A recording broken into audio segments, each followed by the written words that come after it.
America, Israel, Iran యుద్ధం 2వ నెలలోకి ప్రవేశించింది. యుద్ధం ఎప్పుడు ముగుస్తుంది అనేది అమెరికా అధ్యక్షుడు ట్రంప్ కూడా తెలియడం లేదు.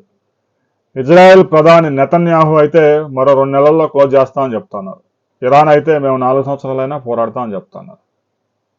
ఒక్క నెలలోనే ప్రపంచ దేశాలన్నీ అతలాకుతలం అయ్యాయి. హార్ముజ్ జలసంధి ఇరాన్ చేతిలో ఉంది. ఆ జలసంధిలో నుంచి ఒక్కో చమురు నౌక బయటికి రావాలంటే 18 కోట్ల రూపాయల టోల్ ట్యాక్స్ వసూలు చేస్తా ఉన్నారు.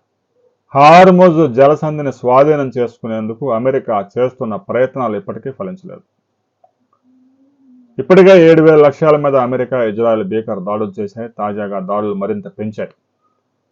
ఇరాన్కి ఆర్థికంగా గుండెకాయ లాంటి కర్గ్ ద్వీపాన్ని స్వాధీనం చేసుకునేందుకు అమెరికా ప్రయత్నాలు చేస్తోంది. కర్గ్ ద్వీపంలో ప్రపంచంలోనే అతిపెద్ద ఆయిల్ రిఫైనరీ నడుస్తోంది. ఇరాన్కి కావలసిన ఆర్థిక వనరులన్నీ ఆ రిఫైనరీ ద్వారా వస్తుంది. అందుకే ఆ రిఫైనరీని ధ్వంసం చేయకుండా స్వాధీనం చేసుకోవాలని అమెరికా ప్రయత్నాలు చేస్తోంది. యుద్ధం ముగిసే వరకు ఎవరైనా చమురు, గ్యాస్ కావాలంటే మా అమెరికా వద్ద కొనుగోలు చేసుకోండి, లేదు మీకు దమ్ముంటే హార్ముజ్ జలసంధి నుంచి తీసుకువెళ్ళండి అని ట్రంప్ తాజాగా ప్రకటించారు. చమురు, గ్యాస్ అత్యధిక ధరలకు అమ్మేందుకే ఈ యుద్ధాన్ని కొనసాగిస్తున్నట్లుగా తెలుస్తోంది. గల్ఫ్లోని చాలా దేశాలు కూడా ఈ యుద్ధం మరికొంత కొనసాగితే బాగుండు అని అనుకుంటా ఉన్నాయి.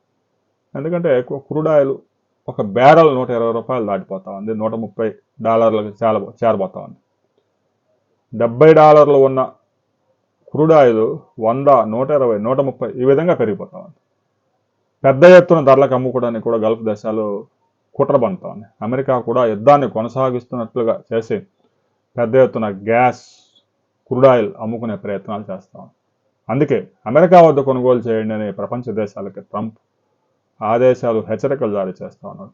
హార్ముజ్ జలసంధి నుంచి మాత్రం ఇరాన్ ఎవడైతే టోల్ ట్యాక్స్ కడతాడో వారి షిప్పులు మాత్రమే బయటకు పంపిస్తాం. ఇక ఆ ప్రాంతంలో పెద్ద ఎత్తున దాడులు జరుగుతూ ఉన్నాయి. ఇప్పటికే ఎవరైతే టోల్ కట్టకుండా పాకిస్తాన్ జెండాలు పెట్టి షిప్పులు దాటించాలని చూస్తున్నారో అలాంటి షిప్పును కూడా గుర్తించి ఇరాన్ డ్రోన్లతో దాడి చేస్తాను. ఇక ఎట్టి పరిస్థితుల్లో అక్కడ ఒక్క షిప్పు కూడా టోల్ కట్టకుండా హార్ముజ్ జలసంధి దాటే అవకాశం లేదు.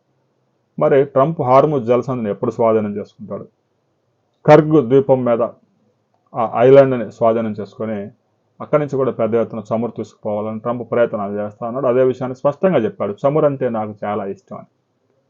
రాబోయే రోజుల్లో ఈ యుద్ధం మరికొంతకాలం భీకరంగా కొనసాగే అవకాశం ఉంది. అమెరికా సైనికులు గనక మా భూమి మీద దిగితే స్వర చేపలకి ఆహారం బలైపోతారని ఇరాన్ హెచ్చరికలు జారీ చేస్తాను. ఇప్పటికీ చైనా, పాకిస్తాన్ చేస్తున్న సంధి ప్రయత్నాలు ఫలించడం లేదు. రాబోయే 3 నెలలు, 4 నెలలు కొనసాగే అవకాశం ఉంది యుద్ధం. అమెరికా దిగిరావడం లేదు, ఇరాన్ సంధికే అసలు ఆసక్తి చూడడం లేదు.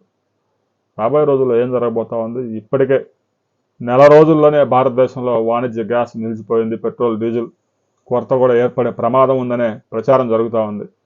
చివరికి 60 సంవత్సరాల కింద పంపిణీ చేసినట్టు కిరోసిన్ పంపిణీ చేస్తూ ఉన్నారు. అంటే పరిస్థితులు గడ్డుగా మారబోతూ ఉన్నాయి అనే దానికి సంకేతాలు. రాబోయే నెల రోజుల్లో యుద్ధం ముగిసినా కూడా ఈ ప్రభావం నుంచి కోలుకోవడానికి భారతదేశానికి కనీసం 3 సంవత్సరాలు పట్టే అవకాశం ఉందని ప్రముఖ ఆర్థికవేత్త చెప్పడం ఆందోళన కలిగిస్తూ ఉంది.